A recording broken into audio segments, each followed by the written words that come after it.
Hello fans, friends, and fellow gusts of wind. Gale Force here with another commentary. So anyone who saw my latest update video would know that I had a shorter commentary planned in between my co-op and my double feature special to keep my subscribers satiated. Because this is a shorter commentary and one that I wanted to get out of the way, I spent less time on humor and such, and felt that I should open with a more serious disclaimer after a comment thread I received on my True Green commentary. Regardless of how I act in my commentaries and how I may present myself, regardless of the motivation behind the commentaries, and regardless of what I may say about the people I commentate on, the main purpose of my commentaries is, has been, and will always be to critique the people's videos, not the people themselves. Another purpose is entertainment, since I have plenty more people watching besides the target of the video I'm commentating on, and there's no guarantee that whoever made the video I'm commentating on will even watch my commentary. And I do try to spice up the commentaries with jokes, but I understand that my humor does need work to the point that some say that I take these videos too seriously. I try my best to encourage discussion and help the people I'm commentating on improve their future content. And I try to avoid insulting the people I'm commentating on. And if I do throw an insult at the people or person I'm commentating on, it's part of a joke.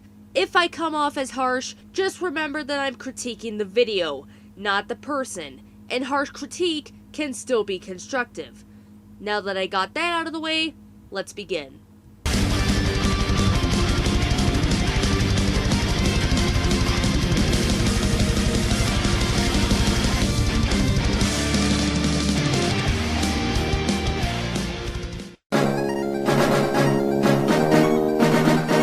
Have you ever looked at a Pokemon and thought, why you no grass type? I explained this in my True Green commentary, and even though there's more I can say about it, I really don't want to get into it because... Is Florges on your list? Are you bringing it up as an honorable mention? No? Then what was the point of bringing Florges up specifically besides this stupid joke? Throughout the Pokemon franchise, there have been Pokemon that should have gotten a certain typing. You could have easily started the video off with this. The stupid joke preceding this really wasn't funny and thus came off as nothing more than 6 seconds worth of padding.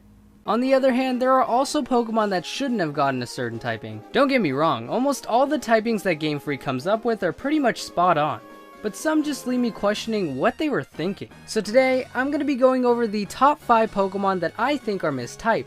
The fact that he showed 4 examples in passing, one as part of a joke, makes me think that he wanted to make a top 10 list but couldn't think of a 10th, so he showed those 4 in passing as pseudo-honorable mentions and narrowed it down to a top 5. There are no rules to the amount of entries for top X lists, seeing as how people have made top 11 lists and even top 9 lists of various sorts in the past, so what was wrong with making a top 9 list and putting those 4 you showed in passing on your list? Keep in mind, this list is entirely my own opinion, so if you guys but the disagree with information my backing list, it be sure up to can let me know still be what called into Pokemon you question. think are mistyped Hence in the this comment section commentary. below.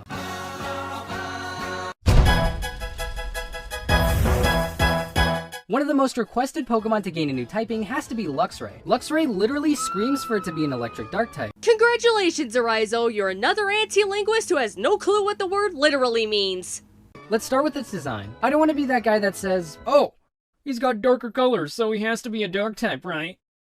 Racist! But I would like to point out the black fur it has. Now, of course, this isn't the only reason why I think it should be a dark type. There's other factors that help make my case. For example, there's its move pool, its intimidating and scary appearance, and come on, Luxray could really use that stab crunch. But hey, a man can dream. Never mind that other intimidating Pokemon that learn Bite and Crunch via level up are not dark type, yet I don't see you saying they should be. Hi Totodile line, how are you 3 doing? The only requirements for some evolutionary lines to learn Bite and or Crunch is for them to have a strong enough jaw.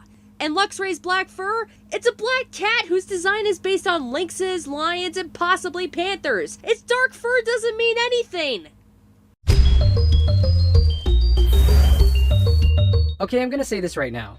I honestly had no idea that Drapion wasn't part bug until after I made that Drapion theory. God, that was a bad video. You mean you didn't know Drapion wasn't part bug from battling Aaron, using Flamethrower on his Drapion and not getting a super effective hit from it? That's how I found out in my first playthrough of Platinum. And I just never really understood why they took out the bug typing. It still looks like a bug, and this Pokemon is literally all over the place. First it's a poison bug type, then it's a poison dark type, and then it's part of the water egg group. It's just all over the place. Yeah, part of the Water 3 A group specifically. Even though the majority of the Pokemon in this A group are aquatic invertebrates, several in this A group are fossil Pokemon. This is the important part.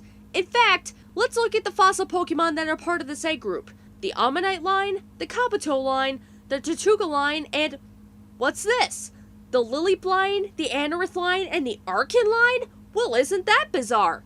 But let's go back to looking at Drapion specifically. Its other A group besides Water 3 is Bug, which lines up with the fact that its pre-evolution is part Bug. However, both Skorupi and Drapion can be caught at the Great Marsh in the Sinnoh games. It's a wetland area, and the line cannot be caught anywhere else in Sinnoh. Also, the fact that one of their A groups is Water 3 is a pointer to a possible design inspiration being Eurypterids, otherwise known as sea scorpions, an extinct genus of arthropods related to arachnids and possible ancestors of modern scorpions. And the Skorupi line is based on scorpions already. It's in their name, for crying out loud!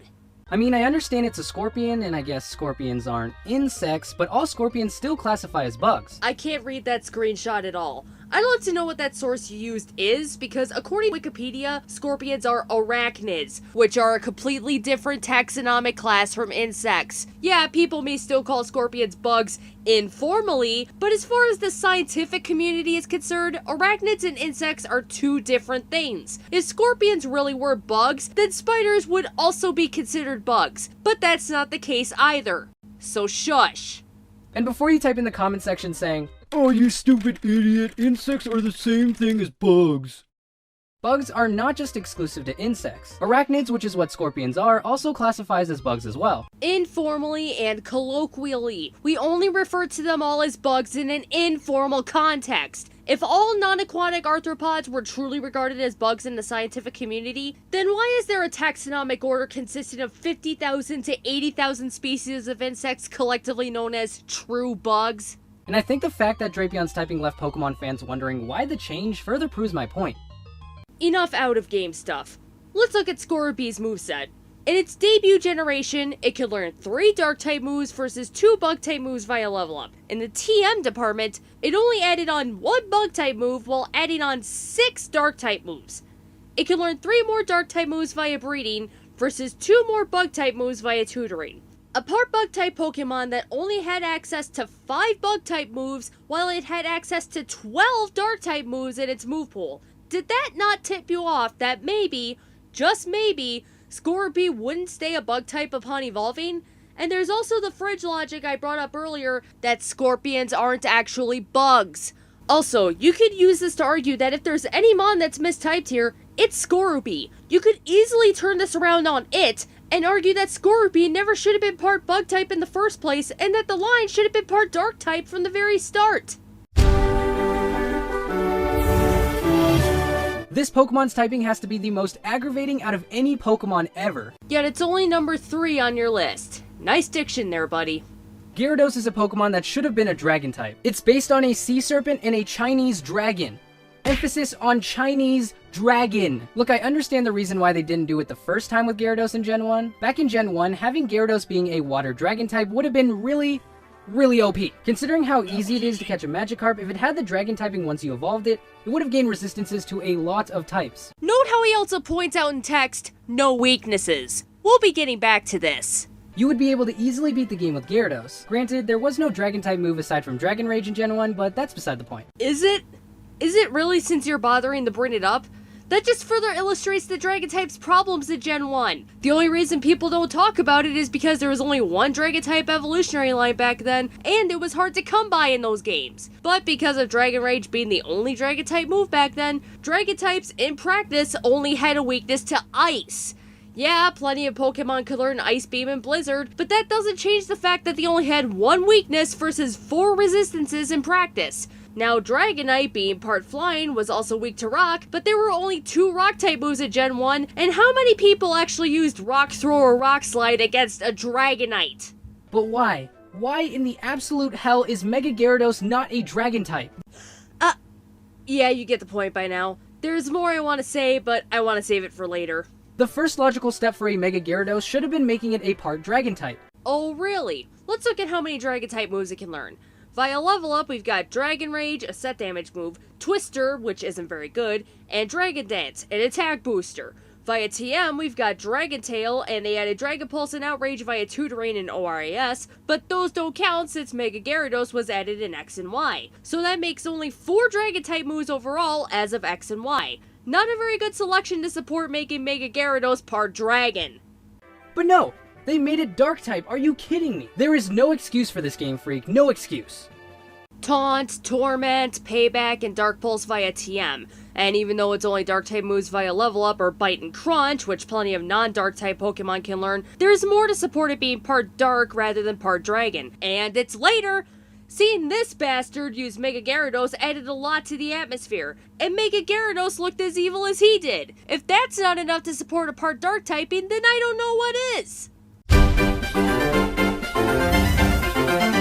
Golduck's Pokemon typing is probably the most confusing out of any Pokemon. The number 2 entry is the most confusing? Man, I'd love to see how you set up the number 1 entry.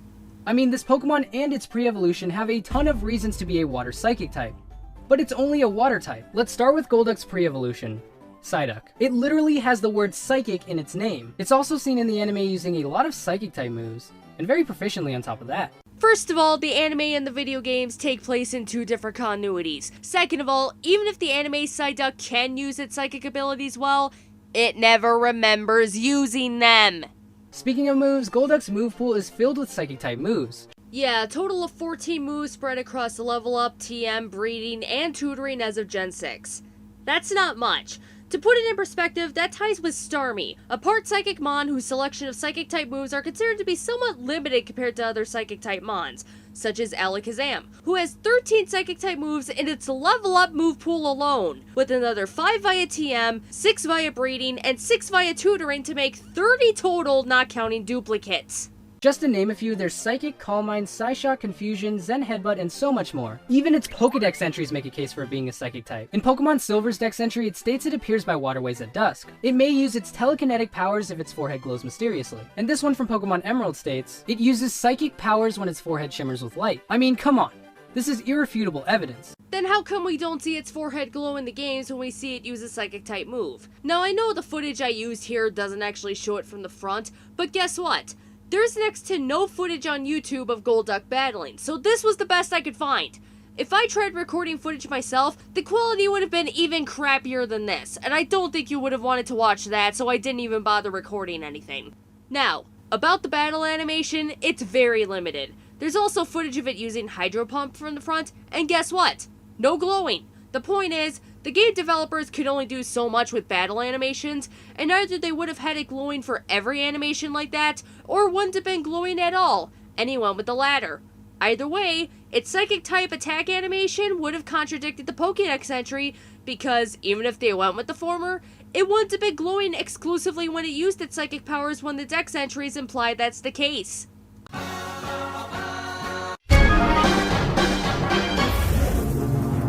One of my favorite Pokemon to come out of Generation 2, and my favorite legendary of all time, has to be Lugia. Number 3, most aggravating. Number 2, most confusing. Number 1, favorite legendary?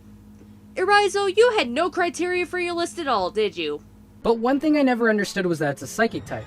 And it's a primary type on top of that. Why isn't this Pokemon a Water Flying type? It's literally called the Guardian of the Sea. Just because you watch over a thing or are associated with a thing doesn't make you that thing. Look at the Lake Trio. They watch over different lakes, yet I don't see you complaining about how they aren't part water. Lugia is based on the Ryujin, which is a dragon who lived on the ocean floor and was the Shinto god of the sea. All these facts really help make a good case for Lugia to be a water type. But I guess it's okay, cause quad weakness to electric type moves would not be a great time. There's something else you seem to be missing here. You see Lugia as more directly associated with the water. I, however, see Lugia as being associated with the moon. Yes, even before Lunala came along, we had a Pokemon associated with the moon. The moon controls the tides, which would serve to explain Lugia's status as Guardian of the Seas. There's also the fact that one possible origin of the name Lugia is Luna, the Latin term for the moon. You know what 2 English words had their origins from Luna? Lunacy and lunatic. 2 words that have been used in history to refer to people with various types of mental illnesses. The terms came from the old belief that said mental illnesses had a connection to the moon. The psychic type is all about the mind, so when you think about how the moon was believed to have made people crazy and is scientifically proven to have an effect on the ocean's tides, all of a sudden Lugia's part psychic typing, despite it being the guardian of the seas, makes a lot more sense. There's also its place in one of the side games to take into consideration. Yes, it's a side game, but bear with me. Pokemon XD Gale of Darkness, the sequel to Pokemon Colosseum. Gale of Darkness has more shadow Pokemon. Pokemon that have had the doors to their hearts artificially closed by the villainous organization in those games to turn them into fighting machines. In other words, those Pokemon were driven insane. In Gale of Darkness, the biggest threat among the Shadow Pokemon is Shadow Lugia. Given the codename XD001 for its status of being the first Shadow Pokemon that cannot be purified by any means. The stronger Shadow status is signified by its color scheme, which is almost an inversion of Lugia's normal color scheme. Dare I say it's like the dark side of the moon? And there's just his outro left, so I'm gonna end the video here and go straight to my final thoughts. My biggest complaint about this list is that everything seems to have been placed on this list at random. Like I said earlier about number 3 on his list being the most aggravating, number 2 being the most confusing, and number 1 being his favorite legendary, that placement doesn't seem to make any sense, and I can't be the only person who thinks this. You'd think that with Lugia being number 1 on this list, that Lugia's typing would be either more aggravating than Gyarados or more confusing than Golduck's, if not both. Really, it just makes Lugia look like it was placed at the top of his list solely because it was the mon he liked the most out of all of them. Which makes me go back to that Bobcom I was in. This one's a bit personal. Dude, cover up. No one wants to see your bias. That and what I've said in comments on other solo commentaries of mine. If you're gonna place a mon at number 1 on your list, you should probably have more reasons for that than for the others on your list. Seeing as that mon is, you know, number 1 on your list. That concludes this commentary. Until next time, this is Gale Force saying thank you all for watching, and have a nice day on the internet, everybody.